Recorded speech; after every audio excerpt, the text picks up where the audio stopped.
Hello everyone यो भिडियोमा चाहिँ हामी भेरिएबल्स र डाटा टाइप्सको बारेमा पढ्नेछौँ। भेरिएबल्स भनेको एनिथिङ हैन that stores a value in a memory. कम्प्युटरको मेमोरीमा चाहिँ तिमीलाई केही स्टोर गर्न छ भने भेरिएबल युज गर्छौँ। सो भेरिएबलको टाइपहरू हुन्छ।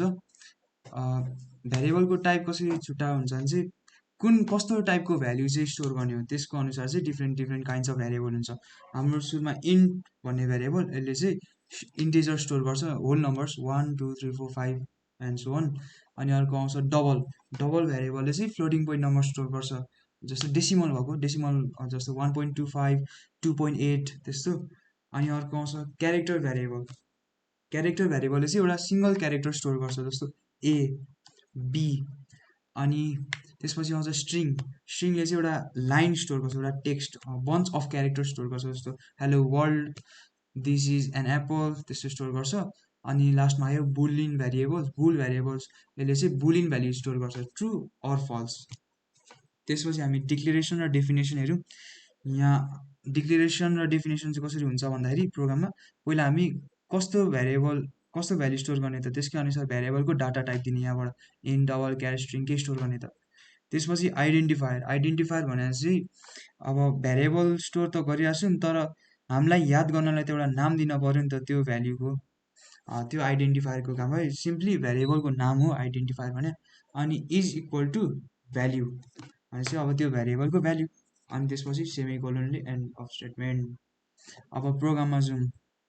ल यो मेरो एउटा बेसिक कुरा भइहाल्यो, यिनीहरू लास्ट भिडियोमा नि कुरा गरेको थिएँ यसको बारेमा।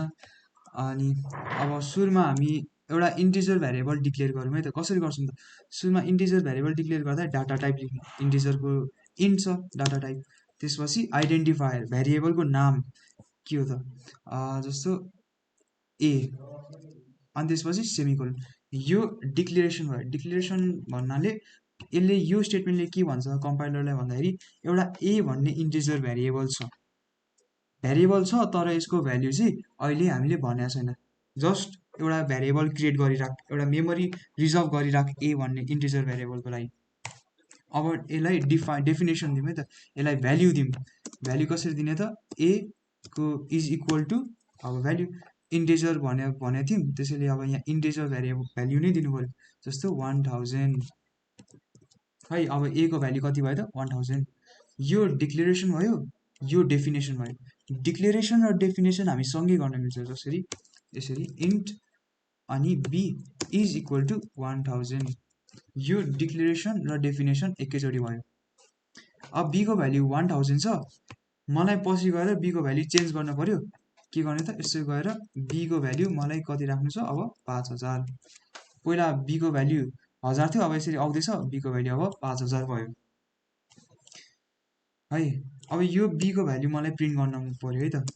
बीको भ्याल्यु प्रिन्ट गर्नलाई हामीले प्रिन्ट कसरी गर्छौँ त, सी आउट अनि लेस देन अपरेटर दुइटा, त्यसपछि बी। यसलाई चाहिँ डबल क्योटमा बी राख्ने होइन है, यसलाई चाहिँ बी अनि सेमिकोलन। यो बी डबल क्योट बिना राख्यो भने चाहिँ अब भेरिएबल हो भनेर बुझ्छ कम्पाइलरले। यसलाई म सेभ गरेर रन गरेँ भने यु क्यान सी 1000 प्रिन्ट भएको छ। त्यसै गरी अब मैले यसको भ्याल्यु यहाँ लाइन 11 मा मैले बीको भ्याल्यु अब 5000 मा राखेँ। अनि त्यसपछि फेरि सी आउट बी गरेँ, केस भयो त 1000 प्रिन्ट गर्यो। त्यसपछि अब बीको भ्याल्यु 5000 भयो, अनि अब बी प्रिन्ट गर्दा 5000 भयो, 1000 देखि 5000 भयो। यो भयो इन्टिजर भेरिएबल। यसरी गरी हाम्रो के छ त, डबल भेरिएबल छ, डबल अनि एउटा नाम दिने, जस्तो एक्स इज इक्वल टु 1.2। त्यसपछि हाम्रो अर्को के छ, क्यारेक्टर भेरिएबल। क्यारेक्टरको भेरिएबलको नाम वाइ अनि इज इक्वल टु अब एउटा क्यारेक्टर है त। क्यारेक्टर चाहिँ एउटा सिङ्गल कोडभित्र दिने, जस्तो मलाई के क्यारेक्टर स्टोर गर्न छ नि सी, एउटा क्यारेक्टर भयो। त्यसपछि हाम्रो स्ट्रिङ छ, स्ट्रिङ दिने अनि स्ट्रिङको नाम जस्तो नेम इज इक्वल टु, यो चाहिँ स्ट्रिङ चाहिँ डबल क्योटभित्र है, क्यारेक्टर सिङ्गल क्योटभित्र अनि स्ट्रिङ चाहिँ डबल क्योटभित्र, जस्तो शिशिर ताम्राकार। यो भयो हाम्रो स्ट्रिङ। अनि आउँछ बुलिन भ्याल्यु, बुल अनि जस्तो बी भनौँ न, अनि यसको भ्याल्यु चाहिँ ट्रु नभए फल्स। अब यही भेरिएबलहरू यसरी बनाएर हामी यसमै काम गर्छौँ।